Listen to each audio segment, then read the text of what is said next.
De retour en studio, nous recevons M. Mian Augustin. Monsieur, bonjour. Bonjour madame. Alors, vous êtes chef de service agrométéorologie à la Sodexam. Oui. Et depuis la semaine dernière, nous parlons de saison agricole Oui. en ce qui concerne la météorologie. Et vous avez souhaité que l'on revienne sur le sujet. Oui. On vous écoute.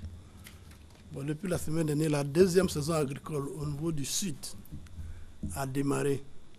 Je rappelle qu'au sud, là, dans le sud forestier, il y a 2 saisons.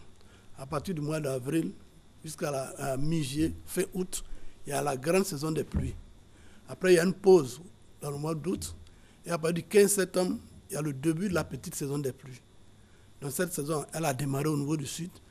Au nord, il y a une seule grande saison qui a démarré depuis le mois de mai-juin et elle continuera jusqu'à la fin du mois d'octobre, voire mi-novembre. Quand on dit petite saison des pluies, ça veut dire quoi? Que les pluies seront sûrement fréquentes, mais de petite intensité? Non, en fait, c'est par rapport à la longueur. Par exemple, la première saison, on commence avril, mai, juin, juillet, vous avez 3-4 mois. Or, la petite saison des pluies, vous avez seulement septembre, octobre, voire mi-novembre. Donc, c'est par rapport à la durée, à la longueur. Ce n'est pas par rapport à l'intensité des pluies. C'est vrai, c'est une petite saison. Bon, par rapport à la longueur, c'est la petite saison, mais on peut avoir des pluies très intenses. Mais cette année, ce n'est pas ce qui a été prévu. Les prévisions disent que les quantités que nous aurons seront normales. C'est-à-dire qu'on n'aura pas de pluies aussi importantes. Il n'y aura pas de catastrophe selon nos prévisions. C'est des prévisions probabilistes. C'est-à-dire, bon, nous, on ne peut pas égaler Dieu quand même. Ce qu'on a prévu, ce n'est pas alarmant. Il y aura des quantités de pluie qui vont se comporter de façon normale. Il n'y aura pas de débordement. Mais la météorologie, en général, c'est une science de probabilité. Oui, une science de probabilité. Mais quand même, avec la qualité des instruments que vous avez, voilà, l'expérience et par rapport au côté répétitif de certains phénomènes, oui, on avoisine au moins les 80-90%. Voilà, justement. Voilà. Oui. C'est à cause de ça que j'ai dit que en tout cas, on a tous les éléments pour qu'on ne soit pas en dehors de la réalité. Mais il faut être réaliste. Bon, des fois, il y a certains événements. D'accord. Et surtout que vous avez des archives qui remontent... depuis 1900. Depuis 1900, donc... Voilà, selon les stations. Depuis voilà, 1900. Voilà. Donc ça veut dire que les statistiques également... Voilà, nous aident à avoir beaucoup plus de précision. Des précisions. Oui. Très bien. Alors, qu'est-ce que vous souhaitez dire aux agriculteurs? Bon, je dis, le début de la saison, c'est-à-dire le début de la saison des pluies, c'est différent du début des moments où on sème. Donc, je leur demande de se rapprocher de nos partenaires de l'encadrement agricole ou bien de venir nous voir à l'aéroport pour que nous puissions les aider à caler le cycle de leur culture. Je disais tantôt qu'il fallait prendre les variétés de culture à cycle court parce que la saison n'est pas longue. Si vous prenez les variétés à cycle long, la plante n'aura pas le temps de boucler le cycle et puis on va tomber dans la saison sèche. C'est-à-dire à partir de novembre, décembre, il ne pleut plus. Ça sera difficile à la plante de continuer à boucler son cycle. Donc ça va jouer sur le rendement. Voilà pourquoi on leur demande de prendre des variétés à cycle court.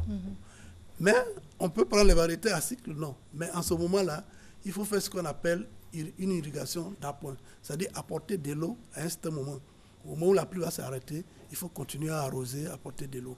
C'est vrai, dans certaines zones, c'est difficile d'avoir de l'eau, mais en général, on a des aménagements agricoles qui permettent d'installer des motopompes pour envoyer un peu, pour donner de l'eau à la plante. Voilà, donc c'est des précisions que je voulais leur donner. Donc, nous leur demandons de venir dans nos services pour les aider à faire le calage, pour leur permettre d'avoir un bon rendement, pour rentabiliser leur investissement. Bon, le Premier ministre le disait dans un de ses discours, nous sommes le grenier de la sous-région, on doit produire pour nous-mêmes, mais aussi produire pour la sous-région. À un moment donné, il y avait la pénurie de bananes. C'est vrai, il y avait de la banane, mais il semble qu'une bonne quantité était partie dans la sous-région pour servir nos frères et nos sœurs.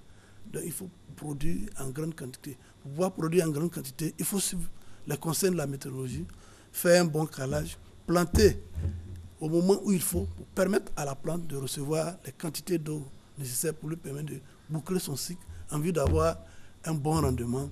Le bon rendement, ça permet d'avoir une production suffisante pour la population d'ici et d'ailleurs. Et aussi, ça permet aux planteurs aussi d'avoir un revenu assez considérable. C'est récent le fait que les planteurs viennent vers vous pour avoir la bonne information? Non, ce n'est pas récent, mais peut-être qu'on ne faisait pas assez de diffusion. Sinon, depuis les années 80, nous avons continué à donner des informations aux paysans. Mais dans un premier temps, c'était les instituts de recherche, les structures d'encadrement. Au fur et à mesure que le problème du changement climatique prend de l'ampleur sur le terrain, ses conséquences, si son impact sur l'agriculture en Côte d'Ivoire est une réalité, donc on essaie de plus en plus d'aller vers la population, d'aller vers le paysan, d'aller même dans la plantation, dans le village du paysan, pour qu'il puisse avoir la bonne information pour pouvoir développer des stratégies d'adaptation aux nouvelles conditions météorologiques. Très bien. Et ils ont accès à ce service gratuitement, c'est payant? Oui, j'ai dit, nous sommes un service public. Donc, ce n'est pas payant, mais nous demandons juste une contribution pour, par exemple, les coûts de production. Sinon, le prix des... Coûts de production de quoi? Des documents? Oui, des documents, ou bien le travail à faire. C'est des analyses. C'est vrai, les données sont là. On a des services, des gens sur le terrain pour les collecter. Mais il faut les traiter, il faut les travailler. Et puis, il faut du matériel, par exemple, informatique, des équipements, ainsi de suite, ainsi de suite. Donc, c'est juste une contribution. Ce n'est pas une société... Nous sommes une société d'État, ce n'est pas une société privée qui fait des... Voilà. Tout a été dit aux agriculteurs? Oui, l'essentiel. On peut nous joindre au standard, si vous permettez. Bien sûr. Voilà, le 21 58 20 01, ou bien au département communication et marketing 21 27 74 44. On peut reprendre, s'il vous plaît? On peut nous joindre au standard au 21 58 20 01, ou bien au département communication et marketing au 21 27 74 44. Très bien. Je vous remercie. Je le rappelle, M. Mion Augustin, chef de service agrométéorologique à la Sodexam. Je vous remercie bien. Christelle Akoussa, il est temps pour nous de recevoir Dr Sonia Anagonou. Elle va nous parler des différents types de tâches et les soins anti-tâches. Elle est docteure en pharmacie. C'est la raison principale pour laquelle nous l'invitons sur le plateau.